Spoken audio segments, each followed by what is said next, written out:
Okay, so I thought I'd do a bit of a critique here of.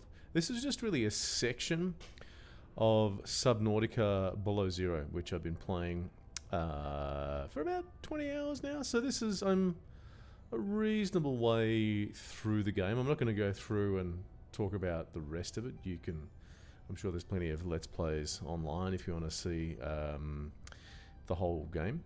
But I do want to talk about this part, mostly because to me it doesn't work, and I want to go through and have a look at it and look at why it doesn't work. So we're actually on land. We're not underwater at the moment, which is all well and good. We've come and in Subnautica Below Zero, it takes place in I don't know whether it's an ice planet or something, or whether it's one of the polar caps of the planet that we were on in Subnautica, the original. I don't know whether that's really explained or not. But anyway, we're here at an old abandoned base. We have this map, which we've found, and we have this in our PDA. It's a pretty crappy map. One of the things that Subnautica and Subnautica Below Zero does is it doesn't really give you a map, so you can't just get a particular map of this area. So there's another map here as well. So this is the facilities map.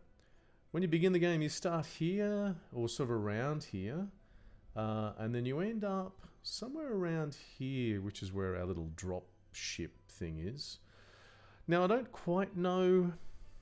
That music is... I don't know whether you guys might not be able to hear it, so that's probably fine. Yeah, I think that's okay. So I should probably pause and actually find out what the music balance is here at the moment. Anyway, let me continue for a little while. So it is kind of open world, so you can kind of go anywhere. First place I went, I guess, was here. Check this place out. Which is what one is that? That's Delta Station, which is quite close to where we drop. And then there's this one here, which is the copper mining site, which is we can get lots of stuff. So I've done both of those. I've also gone here as well, because you actually have to go back here and find your way into there. Haven't been out here yet. I think this may be one of the last places we go. I don't think I've been out there anyway. Maybe I have, but that one is the Omega Biological Research Lab classified. Pretty sure I haven't been there yet. But anyway, we've been told when we went up here that there is a serum, I think, a serum for the Kara virus, which was also in the previous game. And it's in one of these pangolin research areas, which are shown on this one. So the pangolins are like penguins. And they're shown here. Let me just... so that's the pangolin robot. So we've got a pangolin robot. And if we have a look in here, you'll see I actually have my pangolin robot here and my controller, or spy pangolin they call it. And that allows us to sort of go into these smaller spaces and explore them and find things. So in one of these, there is a serum we need to cure the virus. I think the virus is here. So that's where we need to go eventually. So we have this map. It's not very obvious. It doesn't really tell us anything. I don't like these maps. Let me be straight out. I don't like these maps. I think these maps... I don't know. I'm not entirely sure of what they're trying to do with these kind of hand-drawn, crappy maps. Except to make life harder. Now, if you look here, this is the door that we'll look at in a minute. This is where we are at the moment in here. And then there's one of the alien parts up here. So you have to kind of draw some conclusions.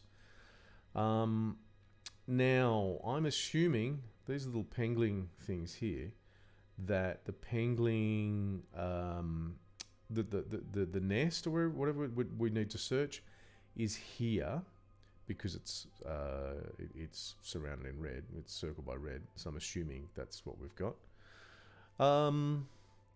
Now, presumably you go out the door and then turn right, and we come around here, and voila, we find it here, and then we carry on. And I think this is the area where where we actually have to use it. Okay, so that's all. Well, that's it's set up quite nicely. Have no problem with that. I think they've done a really good job with setting it up.